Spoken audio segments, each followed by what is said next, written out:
Donc, je vais revenir sur cette partie de cours qu'on a vu sur l'oxydoréduction, en fait, sur les débuts de la pile. Donc, je suis parti de ce produit-là, qui est du sulfate de cuivre. Je ne sais pas si vous réussissez à bien le voir. Je vais le mettre devant la caméra. Voilà. Donc, il est un peu bleu, hein, et je l'ai dissous dans l'eau, puisque c'est un sel, ce qui me donne ce produit-là. Donc, première question, de quoi est constitué ce produit-là? C'est marqué sur la boîte que c'est de l'oxyde de cuivre, mais en suis sûr, du sulfate de cuivre. Donc, ce que je vais faire, c'est que je vais faire un petit test à la soude. Donc, un petit peu de soude. Ah, avant même de commencer, pour les bonnes manières, on va mettre une douce. Donc, je reprends.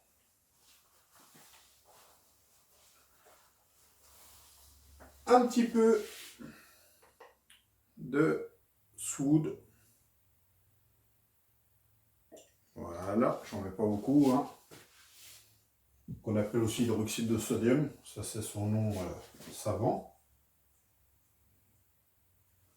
Quelques gouttes de mon produit bleu. Et si c'est bien du cuivre, je vais avoir un précipité bleu. Ce qui est bien le cas, hein. J'ai un beau précipité bleu, si j'en veux plus. J'ai quelque chose d'encore plus bleu. Voilà. Donc, j'ai pris une lame d'un métal que je pense être du fer. En termes de solidité, en termes de brillance, d'aspect, il a l'air d'être du fer. Comment être certain que c'est du fer? Tout simplement un canémon. C'est le seul métal qui est démontable. On ne peut pas faire ça avec autre chose. Si je prends le coin ici de mon tableau qui est fait en aluminium, ça ne marche pas. Il faut vraiment que ce soit du fer.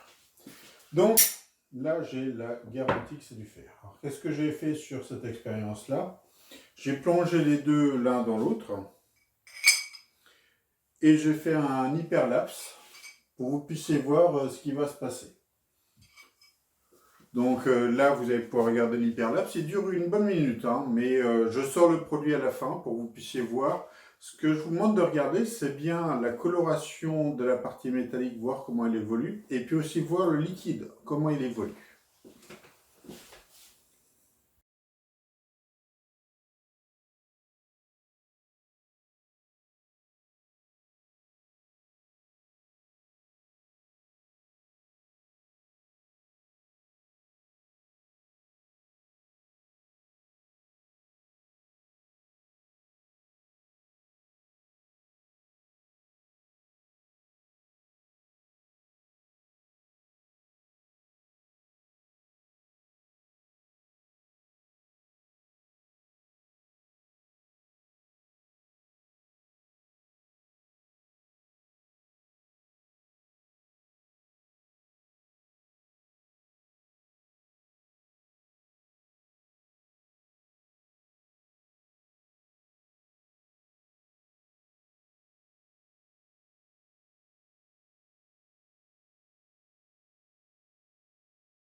Donc une fois que vous avez regardé le timelapse, vous vous êtes aperçu que le produit, il avait cette couleur verte. Pour que vous puissiez comparer, hein, je vais juste mettre, vous étiez parti de ce bleu-là.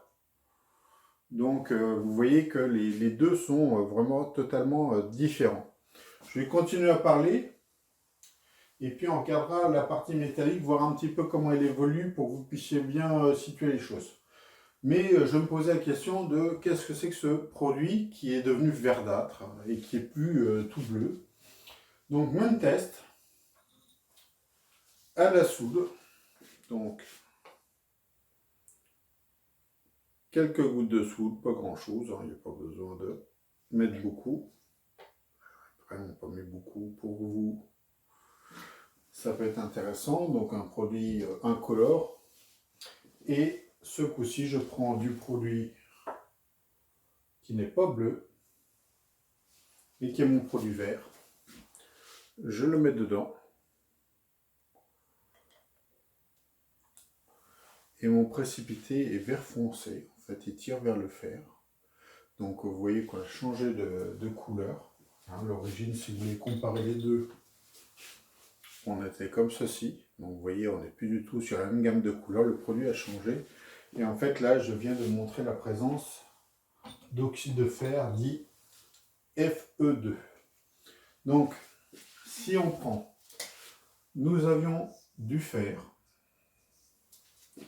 et de l'oxyde de cuivre, du sulfate de cuivre plus exactement, Cu2+, c'est-à-dire qu'il manque 2 électrons à celui-là.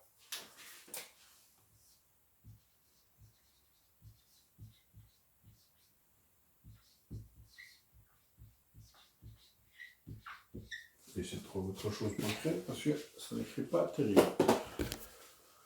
Donc 2 électrons. J'ai obtenu quoi? J'ai obtenu ce produit vert qui contient du fer, Fe2+.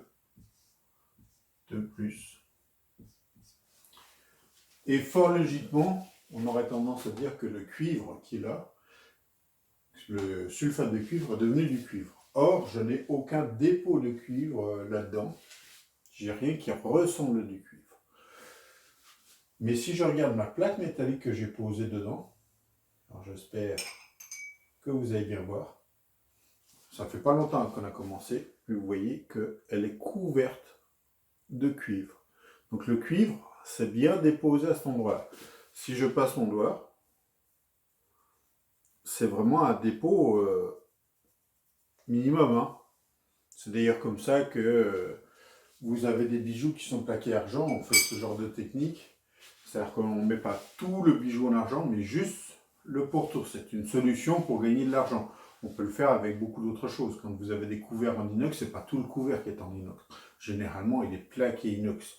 On ne s'arrange pas. En l'intérieur du couvert, d'ailleurs sur les très vieux couverts, vous commencez à retrouver des points de rouille parce que c'est plutôt de l'acier.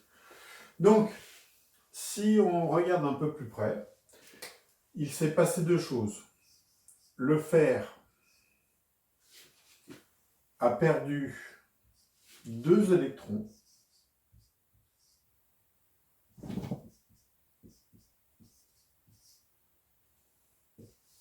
Donc ici, le fer perd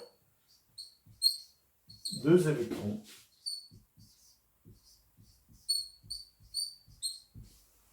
Alors que le cuivre gagne 2 électrons.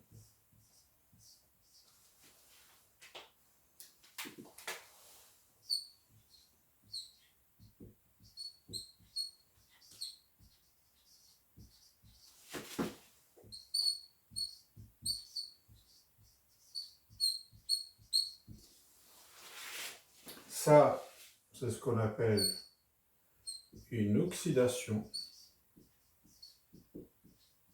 Et ça, c'est ce qu'on appelle une réduction.